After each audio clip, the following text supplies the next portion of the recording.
I had heard about dynamic ticket pricing a couple of weeks before the topic was covered in class, so when it was brought up again, it immediately piqued my interest. Not being able to go outside does that. One of the reasons dynamic ticket pricing is so interesting is because it shares the same definition with price discrimination, which is illegal. Now, before we unpack all of that, I'd like to talk about the definition of dynamic ticket pricing. Dynamic ticket pricing is the concept of selling the same product at different prices to different people. As stated before, this is the same as price discrimination, which warrants the U.S. courts to intervene because people have no control over things like gender, race, sexual orientation, or unfair competition, which was proven to be illegal with the Robinson-Patman Act of 1936. But every act has gray areas, and these gray areas allow companies to be able to use dynamic ticket pricings for profits and still be able to give audience members discounts. Not only does this keep audience members happy with discounts, but dynamic ticket pricing also keeps money flowing into the company. One example of dynamic pricing is ticket pricing based on group tickets. The more people a company has buying tickets together, the less the customers have to pay, thus creating profit. Now, I'm sure you guys are wondering, like, oh my gosh, how are they making profit if they're giving discounts? Well, take this nice couple, and let's say that they would like to go to Arena Stage. If their tickets are $50 per person, the couple pays $100 to Arena. Now, say UMW takes a group of 40 UMW students, as they do, to the same theater. With group dynamic ticket pricing, the school gets tickets at $40 a person rather than $50 a person. And even then, Arena still makes $1,600 off of this visit. Not only does this give profits to the company, but it allows groups of people to share an experience that the group wouldn't normally be able to experience. All of us got to be able to collectively see Shipwreck together and discuss it, which we all know was an interesting yet trippy show. These group tickets also allow for high school students to get discount tickets so students can go see shows for free. Another dynamic ticket pricing strategy is pricing tickets based on where an audience member is sitting. We all know that as a theater goer that certain seats in a theater are better than other. This this graph is seating based off a football stadium, which you can see blue tickets are over $5,000 and the red seats are only $547. Performing arts company can use strategies like this to increase profit. Theaters can also give different ticket pricings based off when a customer buys a ticket. If an audience member buys a ticket a month in advance, the theater can give the audience member discounts, and then the member will be more inclined to buy tickets in advance, thus filling seats sooner.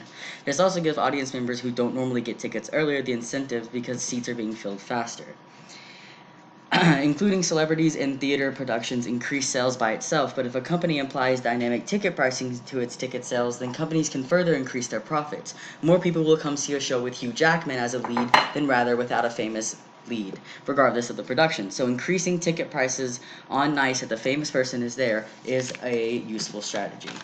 Tickets sales are obviously not doing so well during this virus, and a way to increase profits is to create streams of productions of less than 5 people and then sell online codes to see these shows at discounted prices. This will increase the amount of people who will rejoin the theater community once all of this is over. Dynamic ticket pricing also allows companies to catch up on any type of expenses that they haven't been paid, because dynamic ticket pricing also gives the company the ability to maximize profit with every individualized customer. If the goal is to get rid of empty seats, lowering tickets at different times gives the audience members more flexibility and fills seats. Keeping ahead of the theater's ticket pricing, or other theaters' ticket pricing, is important when making any type of price on tickets. If a theater down the street is offering tickets at $30 a price, which was cheaper than when your theater was charging $45 a price for their discount, knowing the competition and adjusting accordingly is important for any business to increase profit and keep up with competitors. Another way to use dynamic pricing as a profit strategy is to charge more for meeting cast members or getting VIP tickets to walk around backstage. People will pay anything to meet their idols, and if those famous people bring in audience members, it's good practice to offer those tickets and fulfill these audience members' dreams. It's speculated that dynamic pricing can lead to audience member feelings isolated if they find out their friends, paid a lower price than them. To ensure something like this doesn't happen, it's important that the theater for the indicator to indicate the value of a seat or discount that is given, making audience members feel important and increasing audience retention. Another misconception that dynamic ticket pricing is that it just doesn't work well in practice. But of course, any new practice will take time to implement and to enact it first. But when theaters are able to take risks and implement it themselves, more theater will be likely to follow the change in the way that tickets are sold. It's guaranteed that these will bring great changes to theater. Among the many misconceptions of dynamic ticket pricing, one of the most common is that this method unfairly increases prices. Due to the inflammation and popularity of shows, prices are always going to increase, but with group dynamic ticket pricing, this directly combats by giving discounts to other groups. Another misconception of dynamic ticket pricing is that ticket pricings will constantly be in fluctuating, but prices naturally do that anyways. I mean, from up and down from the economy, and it's not it does not have that much of an effect on the total of how much a customer will pay because dynamic ticket pricing decreases the margin of profits in secondary markets.